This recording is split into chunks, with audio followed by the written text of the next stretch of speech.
Sinasabi ko, hindi ko narinig. Marami nang kitaan na ano dyan, million, sana all. Kasi marami namang nag-networking, nagsisimula, hanggang matapos ng kumpanya, wala namang nangyayari, di ba? Sana hindi sa atin mangyayari yan. Napakagaling ng produkto natin. Promise guys. Hindi ako networker. I didn't imagine na darating ako sa ganitong pagkakataon. Pagpasensyahan nyo na ako, promise, hindi ako nagtatagalog sa amin. Doon sa amin, syempre, mga tauhan na nagbibisaya kami. Sa bahay naman namin, English speaking naman kami. Yung mga apo kasi hindi na Tagalog, hindi na ng Bisaya. So English speaking naman kami. Dito ngayon, nagtatagalog ako. Pasensyahan nyo na. Ganito yan, guys. Wala akong balak na ganito. Nahihiya ako magsasalita sa maraming tao. Hindi naman ako presidente sa amin. Presidente yan ako ng PTA. Yan ang ito. Pero siyempre, aralin ko na ito kasi nandiyan si Serena, ang galing niya eh. Dapat madala ako ni Serena. Nakakahiya naman po. Hindi ako magsasalita si Serena na magsasalita para sa akin. You know guys, last sa amin, negosyante ako. Kaliwat ka ng negosyo. Kahit anong negosyo pinapasukan ko, hindi nga lang ganito. Hindi networking, traditional business. Yun bang, bibilhin ko ng piso, ibibinta ko ng 150, ganun. Pero naiipon naman. Naiipon. Last November 2024, November 23, hindi ko makalimutan yan. Naging busy ako. 3 gabi, 3 araw, wala akong pahinga, walang tulog kahit 1 minuto.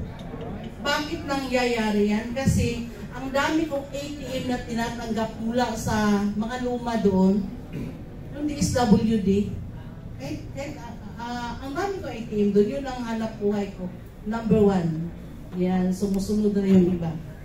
Ngayon, nag-schedule ang DSW ng payout. Dapat kong trabahuin every night. Kasi kung gagawin ko sa umaga, wala na akong panahon. Lalo yung signal mahina kapag umaga. Ngayon naman, nagkataon yung 2 kong staff, nagtuturo na yung isa, lumipad naman ng Hong Kong yung isa, nag-iisa na lang ako. Yung mga anak ko naman, kasi may mga asawa na parang ayaw ko naman sila istorbohin. Sinusolo ko yung trabaho. Inumaga ako, ganyan sa ATM ko. So, nasaksak ng mga ATM, inahanda ko para sa pagdating ng mga customer ko kinabukasan, ready na lahat. Na yung kape, turmeric, kung ano makain, hinahanda ko para lang wag ako makatulog.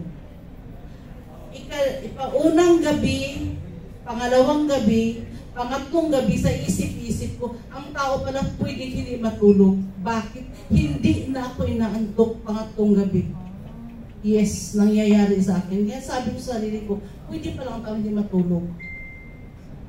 After siguro mga pang-4 na araw yun, natulog na ako. Sabi nung masahista ko, yung katulong ko, paghiga mo, diretso katulog, pag alis ko mga 1:30 ng hapon ko, anong forma ko paghiga ako, ganun pa rin mag-alis ko. Parang natulog ako na para akong patay. Promise nangyari sa akin yan. Kinabukasan may seminar pa ako sa Davao City sa Peace 911 kasi empleyado din ako ng Peace 911. Isipin nyo nga yan, dami kong ginagawa sa buhay. Na may cooperative pa kung dinadala sa Davao City. Davao City Cooperative. Ako yung chairman doon. Ang dami-dami. Seminar dito, seminar doon. Ngayon nangyayari, so mga 3 araw, pang-4 na araw yun, nagsimula na nakasit na dito. Para na itong magbibiyak na yung ulo ko. Hindi ko na maibuka yung mata ko. Super guys. Hindi ko ma-imagine kung paano nangyayari yun. I keep on blaming myself kung bakit ginawa yun. Pwede namang hindi ko gawin yun. Bakit ko ba ginawa? Pero sinado na tatlo yung doktor na hinihingan ko ng tulong. Lahat ng examination sa mata ko, walang mang problema yung eyeball ko. pinasa ko sa isang doktor na naman. Doon ano ko ng CT angiogram kasi gusto ng doktor ko na i-rule out yung aneurysm. Natakot ako doon. Yung aneurysm na pinakamatay ng tao anytime. Thanks God, hindi aneurysm. Isang doktor na naman, sisimula yung hinahanapan ko anong problema sa akin. Nakita doon sa last na doktor na yung ipangatlo na, yung sa MRI, nakita na yung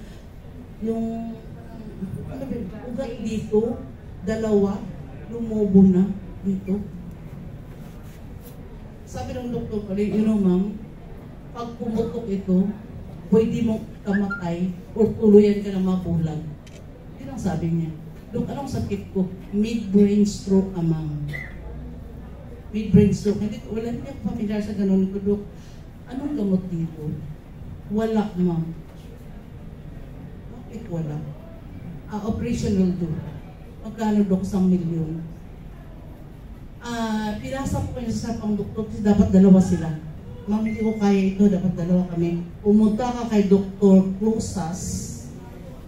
Dr. Banggoy doon sa isa pang hospital. Doon po kinausap si Dr. Banggoy. Sabi ng Dr. Banggoy, ma'am, umiyak ka. Ma'am, hindi ko kasalanan nakasakit ka. Talagang nagkasakit ka lang. Kasi I keep on blaming myself. Talagang nakasakit ka lang. So, Dok, anong gagawin ko? Unang-una, ma'am, uoperahan ka namin. Anong gagawin sa akin, Dok? Kasi nasa loob ng utak. Dito yung mga ugat daw, parang hindi na nagpa-function.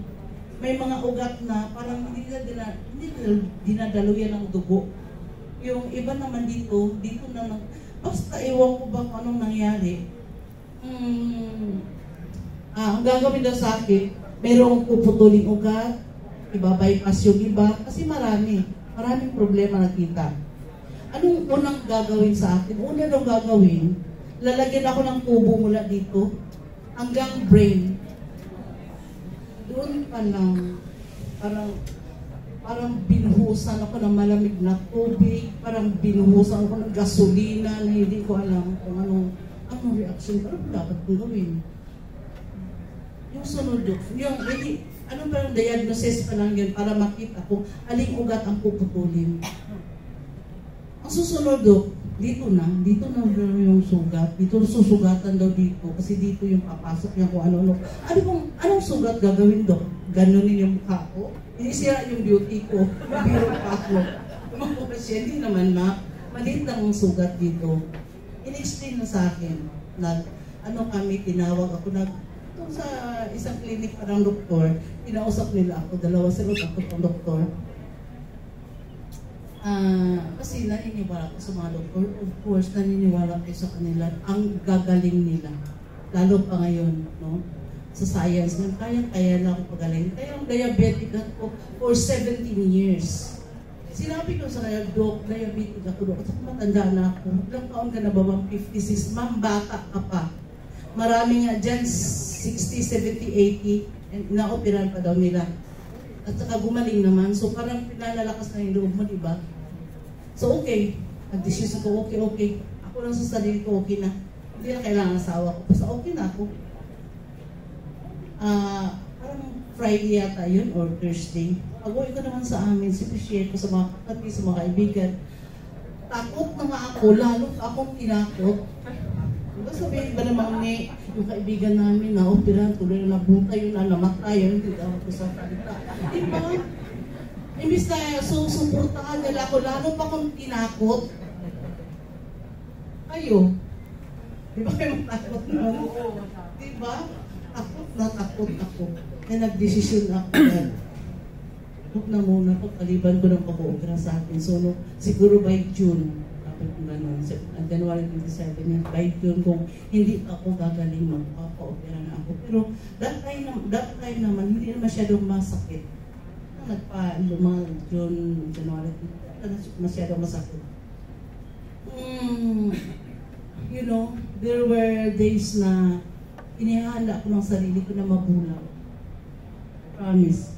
Pinag-usapan namin ng asawa ko kung ako mabulag, anong set up. Diba? Yung mga parol dapat dito lang, yung opisina ko puputasan para madali ako makakalabas. Ganyan pinag-usapan namin.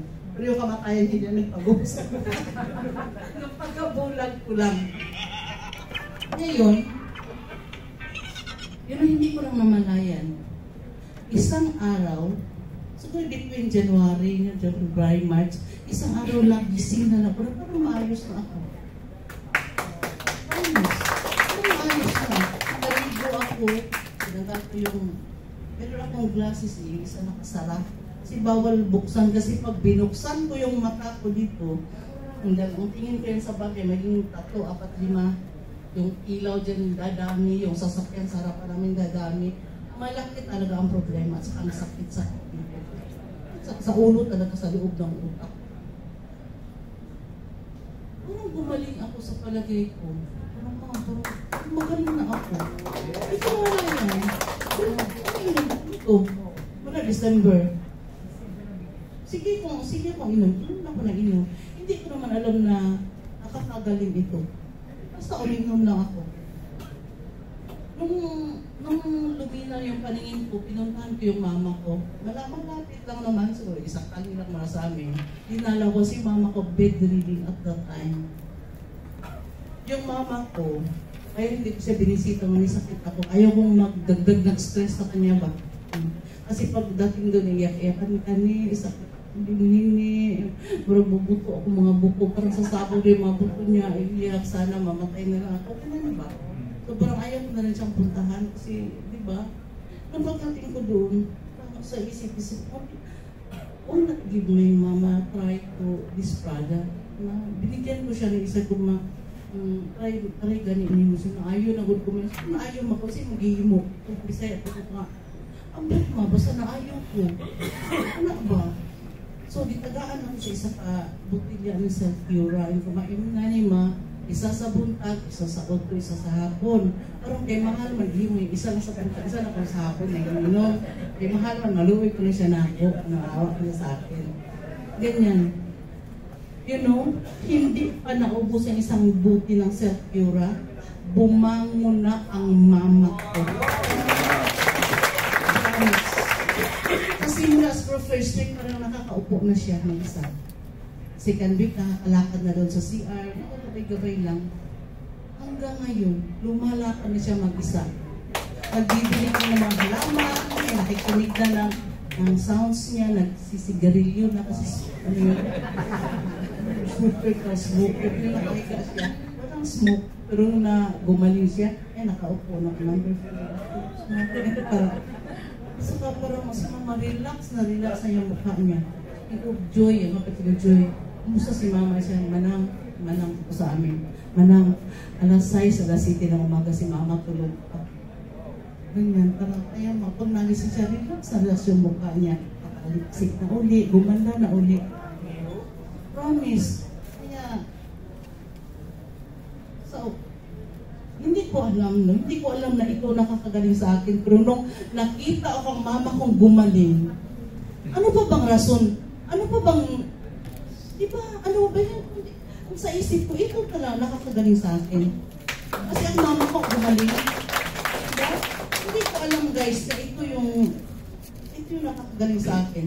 Doon ko lang napagtanto siguro ito yung dahilan kung bakit din ako gumaling. Hanggang ngayon guys, magaling na ako. Hindi ako na-opera ng doktor. Promise. Kaya ko lang dalhin ito kay Dr. Closas, kay Dr. Banggoy, sabi ng Dr. Tolentino pala. Kaya lang baka ma-insulto sila, no? Kasi sabi na sa akin, walang gamot yung sakit ko. Ba't ako gumaling? Kaya, huwag na lang siguro. Oo. Pero guys, promise, wala akong ibang ininom. Self-cura lang. Gumaling ako dito, ilalaban ko ito. Kahit sino pang doktor ang magsabi sa akin na hindi gamot yan, ba't ako gumaling kung hindi ito gamot? Diba? Talagang nakakagamot siya. Yung mother ko nakahiga for 6 months, for 7 months, ba't bumangon? Kaya nung kami ni Serinan, binisita ako nung election day, no? Election day. Sabi ko sa kanya, alam mo, wait, meron akong product, ano yung stem cell. Ang akala niya yung RF3 ko, yung ano ko sa kanya, nalimutan ko ngayon. Ano akong stem cell? Ano yan? Tignan mo na yung usapan niya. Hindi ko alam, may balak na rin para silang mag-stem cell dito sa Manila. Pero nagtatapo na kami ba? Nagkataon, no? Kaya, eto na, nabuo yung The Pegasus Airtime National. Kung bakit The Pegasus? Kasi mayroon akong resort sa Mindanao, The Pegasus Mountain Resort and Restaurant. Eh, dinala ko na sa company ko ang pangalang The Pegasus. You know guys, tayong mga magulang, lagi ito nag-iisip kung paano aayusin ang buhay ng mga anak natin, di ba? Unang-una, inaayos at yung bahay nila, kung may kaya tayo, nagpapagod ng bahay nila, bahay ng mga apo natin, ay hindi pa pinapanganak, may bahay na, di ba? Nagpapaayos tayo ng bubong ng bahay, ng garahe natin, pero guys, ang sarili ba natin, ang ayos ba natin? Yan ang tanong. Minsan kasi sa dami natin iniisip sa buhay, yung sarili natin, nakakalimutan natin. So this time, make self-cure a gift to yourself. Yes. Kasi sabi nga sa kanta, the greatest, learning to love yourself is the greatest love of all. Totoo nga naman. Paano natin i-share ang pag-ibig natin sa mga mahal natin sa buhay kung hindi natin minahal yung sarili natin? Mahalin natin ang sarili natin para hahaba pa ang buhay natin. Yes. At this time around, yung mga pinagsasabi ni Serena na ikita lang milyon. Totoo lang, hindi sumagi sa isip ko, nakikita ko ng milyon dito. Ang sa akin lang, huwag lang ako malugi, masaya na ako. Yes, promise. I just want to share the idea and to share the product to the whole world. Na guys, may pag-asa pa. Yung mga tao wala ng pag-asa, naghihintay na lang ni kamatayan, may pag-asa pa. Yes! Gamitin ang self-cure. Guys, siguro maraming magagalit sa atin sa labas, ano ba yun? Magaling mga doktor, papagalitan tayo, Pero promise, kahit sinong doktor ang iharap sa akin, ilalaban ko ito kasi nangyayari sa akin. Gumaling ako. Sana ganun din kayo. Magandang gabi sa inyong lahat.